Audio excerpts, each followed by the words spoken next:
আসসালামু আলাইকুম প্রিয় দর্শক, দেশ ও দেশের বাইরে থেকে এই মুহূর্তে যারা আমার প্রতিবেদন দেখতেছেন তাদেরকে অসংখ্য ধন্যবাদ।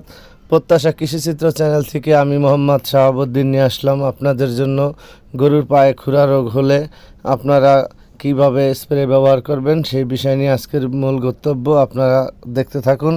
প্রথমত গরুর পায়ে মুখে আপনার জানেন গরুর জ্বর হলে খুরা রোগে ঘাও হয়, খুরায় ঘাও হয়ে যায়। সেই খুরায় কিভাবে আপনারা ধুইবেন, সেই জীবাণুনাশক মুক্ত করে তারপরে আপনারা ওষুধ ব্যবহার করবেন সেটা আপনাদেরকে দেখাবো। এই যে আমার এখন দেখতেছেন যে মগের ভিতরে যে পানিটা আমি নিয়েছি, এটা হলো আপনার বাজারে পটাশ পাওয়া যায়, সেই পটাশ নিয়েছি। আর গরম কুসুম কুসুম করে গরম পানি করে নিয়েছি।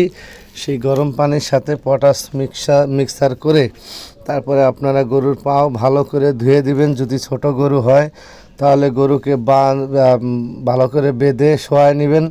আর বড় গরু হলে তা শোয়ানো সম্ভব না, কারণ বিদেশিদের কাছে অনেক বড় যন্ত্রপাতি থাকে, ওরা অন্য পদ্ধতিতে করে, কিন্তু আমাদের দেশে ওইভাবে যন্ত্রপাতি নাই। দুইটা একটা গরু যারা পালেন, বড় বড় খামারিদের থাকতে পারে, দুইটা চারটা গরু যাদের, তারা আমাদের এই প্রতিবেদনটি দেখলে অবশ্যই বুঝতে পারবেন।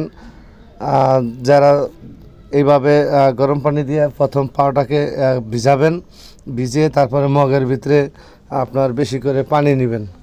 পানি নিয়ে আপনার গরু যদি সর্বশান্ত থাকে তাহলে মগের ভিতরে পানি নিয়ে ধুইতে আপনার সুবিধা হবে। এটা কোনটা, যেমন এই দেখুন আমি আপনার এই মগের ভিতরে পানি নিয়েছি, তো পাউটাকে ভিজে এই যে এখন দেখবেন মগের ভিতরে পাউটা যখন চুপায় রাখবেন তখন এই গরম পানিটা সম্পূর্ণ যখন এই গায়ের মধ্যে লাগবে তখন ও খুব আরাম পাইব।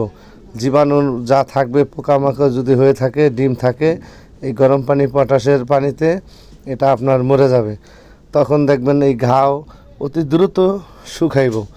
এই প্রত্যেকটা খুরা আপনারা এইভাবে করে ধুয়ে দিবেন। আর গরুর মুখে যদি জিহ্বায় মুখে মাড়িতে ঘাও হয়, সেটার জন্য সামনে আরেকটি প্রতিবেদন আমার থাকবে, কিভাবে আপনারা মুখ ওয়াশ করবেন, কি পাউডার দিয়ে কি মেডিসিন ব্যবহার করবেন, যেটা দ্রুত আপনার কাজ মানে উপকার পাবেন, সেই বিষয় নিয়ে সামনের ভিডিওতে কথা বলবো।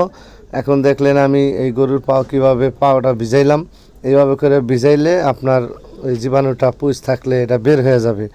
যদি আপনারা পারেন এই যে মগের ভিতরে এইভাবে চুবাইবেন বেশিরভাগ, তাইলে আপনার কী হবে, ডিম থাকলে মরে যাবে, কারণ বড় গরু শোয়ানো সম্ভব না।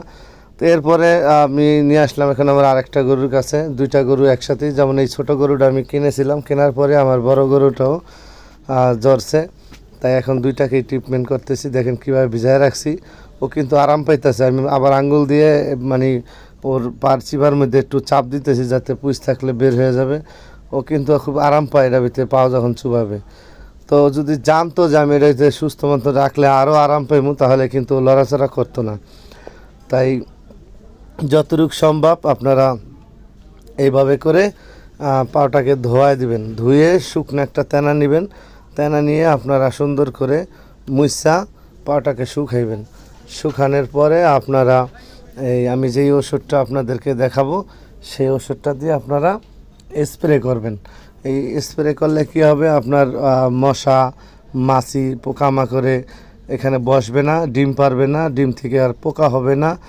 তাই আপনার অতি দ্রুত এটা শুকিয়ে যাবে এই ওষুধটার। কারণ এই ওষুধটা অনেক উপকারীও, কারণ আমি যতবারই আমার গরুর সমস্যা হয়েছে এই ধরনের, ঠিক ততবারই আমি এইভাবে করে এই ওষুধটা ব্যবহার করেছি। এটা বিভিন্ন কোম্পানির থাকতে পারে, বর্তমান আমি এসিআই কোম্পানিটা ব্যবহার করেছি, এটা খুব ভালো রেজাল্ট পেয়েছি, তাই এটাকে আমি ব্যবহার করেছি। দেখতেছেন কিভাবে আমি পুরা পাওটাকে ধোয়া দিতেছি। আমি সংকেত দিতে পারতাম, কিন্তু একটু যদি না দেয় তো বুঝতে পারবেন না। দেখেন পানি কিন্তু ভালোই গরম, তারপরেও পাওটা চুবাই রাখছি, ও কিন্তু আরাম পাইল। তো এইভাবে করে দিলে আপনার ওই মগ দিয়ে ডাললে অনেক সময় পোকাটা মানে যদি ডিম থাকে ডিমটা মরে না। যদি এইভাবে চুপ দিতে পারেন তাহলে পোকাগুলি অতি দ্রুত মরে যাবে। তো কথা বেশি বাড়াবো না, যারা আমার চ্যানেলটাকে সাবস্ক্রাইব করছেন অসংখ্য ধন্যবাদ, যারা সাবস্ক্রাইব করেননি অবশ্যই সাবস্ক্রাইব করে দিবেন।